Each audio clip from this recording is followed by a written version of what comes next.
यह है Blackwood university, बहुत पुरानी, बहुत फेमस और भरी हुई कहानियों और रहस्यों से। यहाँ की फिजा में ही एक अजीब सा डर और मिस्ट्री था। अनन्या सेकंड ईयर की एक होशियार लड़की इस जगह की ईरी चार्म को बहुत पसंद करती थी। उसे इन पुराने हॉल्स में चलने में एक अलग ही थ्रिल आता था। उसके कदमों की आवाज साइलेंस में गूंजती थी। इस साल अनन्या को ब्लैकवुड के सबसे पुराने हॉस्टल हॉथॉर्न हॉल में सिंगल रूम मिला था। अनन्या ने अपने किताबें, कपड़े, अपनी पूरी जिंदगी उस कमरे में अनपैक कर दी। कमरा छोटा था, थोड़ा डस्टी, लेकिन यूनिवर्सिटी ग्राउंड्स के व्यू वाला एक बड़ा सा विंडो था। उसके अंदर एक्साइटमेंट और एंटिसिपेशन भर गया। उसने खुद से वादा किया कि इस साल वो ब्लैकवुड का हर एक्सपीरियंस लेगी। पहले कुछ हफ्ते शांत थे, पीसफुल। अनन्या अपनी क्लासेस एंजॉय कर रही थी, लाइब्रेरी जाना, लेट नाइट कॉफी शॉप पी डिस्कशंस, ये सब उसे बहुत पसंद था। वो उन कहानियों को, उन लेजेंड्स को ऑलमोस्ट भूल ही गई थी जो ब्लैकवुड से चिपके हुए थे, जैसे किसी दीवार पे लताएं। फिर अक्टूबर के महीने की एक ब्लस्टरी इवनिंग को सब कुछ बदल गया। एक नई स्टूडेंट आई, उसका नाम रिया था और वो अनन्या की रूममेट बनने वाली थी। रिया एक एनिग्मा थी, प्याली, गहरी, कचाल लगाई हुई आंखें जो जैसे बहुत कुछ देख चुकी हों। वो बहुत कम बोलती थी, उसकी आवाज धीमी, ऑलमोस्ट सुनाई न देने वाली सी थी। अनन्या ने फ्रेंडली बनने की कोशिश की, लेकिन रिया अपनी ही दुनिया में खोई रहती थी। अनन्या के मन में एक अजीब सी घबराहट थी। रिया में कुछ अजीब था, कुछ ऐसा जो उसे अंदर तक हिला देता था। अजीब घटनाएं धीरे धीरे शुरू हुई। शेल्फ से गिरी हुई किताब, हवा में जैस्मिन की हल्की सी खुशबू, जबकि दोनों में से कोई भी लड़की परफ्यूम नहीं लगाती थी। अनन्या ने खुद को समझाने की कोशिश की, लेकिन ये घटनाएं बढ़ती गईं। एक रात अनन्या की नींद ठंडे पसीने के साथ खुली। उसका लैंप तेजी से झिलमिलाहट कर रहा था। कमरे के दूसरी तरफ रिया खड़ी थी, उसकी आंखें चौड़ी और खाली थीं। रिया, अनन्या ने धीरे से कहा, उसकी आवाज कांप रही थी। रिया ने कोई जवाब नहीं दिया, वह बस घूरती रही। उसके चेहरे पर कोई भाव नहीं था। फिर जितनी जल्दी यह शुरू हुआ था, उतनी ही जल्दी यह बंद हो गया। रिया बिना कुछ कहे वापस बिस्तर पर चली गई, अनन्या को डर के साथ अकेला छोड़कर। अनन्या सुबह होने तक जागती रही। उसके पेट में डर की गांठ सी बनी हुई थी। वह जानती थी, एक दिल दहला देने वाले यकीन के साथ, कि कुछ बहुत गलत था। दिन हफ्ते में बदलते गए। अजीब घटनाएं जारी रहीं, हर एक पिछले से ज्यादा डरावनी। अनन्या को रात में फुसफुसाहट सुनाई देने लगी, हल्की सी गूंज जो ऐसा लगता था कि दीवारों से ही आ रही है। उसे अपनी आंखों के कोने में परछाइयां हिलती हुई दिखाई देती थीं। काली, तेज आकृतियां जो जब वह अपना सिर घुमाती तो गायब हो जाती थीं। उसका वह कमरा जिसे वह कभी अपना मानती थी, अब उसे एक जेल की तरह लगता था, एक ऐसा मंदिर जिसमें किसी बुरी चीज ने घुसपैठ कर ली थी। अनन्या ने अपने दोस्तों को बताने की कोशिश की, लेकिन शब्द उसके गले में ही अटक गए। उसकी बात कौन मानता? वह खुद को भी पैरानॉइड लग रही थी, लेकिन अंदर ही अंदर वह जानती थी, वह इसे महसूस कर सकती थी, कुछ बहुत गलत था, और यह रिया से जुड़ा था। अनन्या अपने दोस्तों से, अपनी स्टडीज से दूर होती गई। वह फोकस नहीं कर पा रही थी, सो नहीं पा रही थी। डर उसका लगातार साथी बन गया था, उसकी समझ को कमजोर कर रहा था। वह एक बुरे सपने के किनारे पर जी रही थी और हकीकत और खौफ के बीच की रेखा धुंधली होती जा रही थी। रिया एक खामोश, बेचैन कर देने वाली मौजूदगी बनी रही। वह अपनी ही दुनिया में खोई हुई सी रहती थी, अनन्या के बढ़ते डर से बेखबर या उदासी। उसकी चुप्पी किसी भी चीख से ज्यादा डरावनी थी। एक दिन अनन्या ने रिया के तकिए के नीचे एक छोटी चमड़े की बनी हुई किताब देखी। ये वही किताब थी जिसे उसने रिया को उस पहली रात पकड़े हुए देखा था।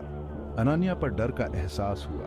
वह जानती थी, एक ऐसे यकीन के साथ जो उसे अंदर तक ठंडा कर देता था, कि इस किताब में जवाब थे, लेकिन क्या वह उन्हें ढूंढने की हिम्मत कर पाएगी? उस रात जब रिया सो रही थी, अनन्या ने अपने बढ़ते डर और क्यूरियोसिटी के आगे घुटने टेक दिए। उसके हाथ कांप रहे थे। जब वह किताब तक पहुंची, उसका दिल जोर से धड़क रहा था। यह छूने में ठंडी थी, चमड़ा सख्त और सूखा था। एक गहरी सांस लेते हुए अनन्या ने किताब खोली। यह एक डायरी थी जिसमें फीकी स्याही और अजीब सिंबल से भरा हुआ था। भाषा पुरानी थी, समझने में मुश्किल, लेकिन जैसे जैसे अनन्या की नजर पन्नों पर पड़ी, उसे समझ आने लगा। डायरी में प्राचीन रिचुअल्स के बारे में बताया गया था, अंधेरे शक्तियों के साथ किए गए समझौतों के बारे में। यह एक वंश के बारे में बताती थी जो परछाइयों के साथ अपने संबंधों के लिए श्रापित और शिकार किया गया था। अनन्या का खून ठंडा पड़ गया। अनान्या की नजर एक नाम पर पड़ी जो डायरी में बार बार लिखा गया था। रिया, यह लिखा था। लेकिन यह वह रिया नहीं थी जिसे वह जानती थी। यह रिया एक दूर की पूर्वज थी, एक ऐसी औरत जो अपने परिवार की काली विरासत में डूबी हुई थी, एक ऐसी औरत जो सदियों पहले बिना किसी निशान के गायब हो गई थी। अचानक अनान्या को समझ आ गया, अजीब घटनाएं, फुसफुसाहट, परछाइयां, यह सिर्फ रिया नहीं थी। यह कुछ प्राचीन था, कुछ बुरा था जो उससे चिपका हुआ था, कुछ ऐसा जो जाग गया था। डायरी में एक तस्वीर देखकर अनान्या की सांस रुक गई। एक चित्र जिसे बेतरतीब ढंग से बनाया गया था, उस औरत का जिसका नाम रिया था। उसकी आंखें बिल्कुल वैसी ही थीं, काली, खाली, एक प्राचीन और भयानक भूख से भरी हुई। अनान्या ने डायरी को जोर से बंद कर दिया। उसका दिल तेजी से धड़क रहा था। उसे यहां से निकलना था, मदद लेनी थी। लेकिन जैसे ही वह जाने के लिए मुड़ी, उसका सामना रिया से हो गया। रिया दरवाजे पर खड़ी थी। उसकी आंखें एक अजीब रोशनी से चमक रही थीं। वह चुपचाप दूर रहने वाली लड़की नहीं रही जिसे अनान्या जानती थी। यह रिया अलग थी, ताकतवर, खतरनाक। तुम्हें यह नहीं देखना चाहिए था, रिया ने फुफकारते हुए कहा। उसकी आवाज कर्कश थी, जैसे कि लंबे समय से इस्तेमाल नहीं किया गया हो। अनान्या पीछे हटी, डर से वह हिल भी नहीं पा रही थी। तुम कौन हो? उसने धीरे से कहा।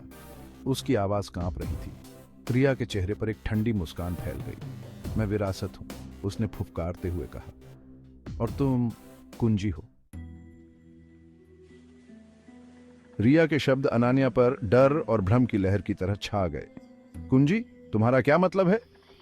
रिया और करीब आई। उसकी परछाई अनान्या की तरफ एक जीवित चीज की तरह बढ़ रही थी। मेरा वंश, हम इस जगह से बंधे हुए हैं, उसने धीरे से कहा, दुनिया के बीच फंसे हुए। लेकिन तुम्हारे आने से अनन्या, संतुलन बिगड़ गया है। अनन्या का दिमाग घूम रहा था। उसे समझ नहीं आ रहा था, लेकिन वह जानती थी कि वह बहुत बड़े खतरे में है। तुम्हें मुझसे क्या चाहिए? उसने हकलाते हुए कहा। उसकी पीठ दीवार से टकरा गई। तुम्हारी जीवन शक्ति अनन्या, रिया ने फुफकारते हुए कहा। उसकी आंखें चमक रही थी। तुम्हारी ऊर्जा, ये श्राप को तोड़ने की, हमें आजाद करने की कुंजी होगी, और तुम बलिदान होगी। अनान्या में एड्रेनलिन की रफ्तार तेज हो गई, जिससे उसका डर एक पल के लिए दूर हो गया। उसे यहां से भागना था, मदद लेनी थी, लेकिन रिया रास्ते में खड़ी थी। जल्दी से सोचते हुए अनन्या ने अपने डेस्क से एक भारी टेक्स्ट बुक उठाई और रिया पर फेंक दी।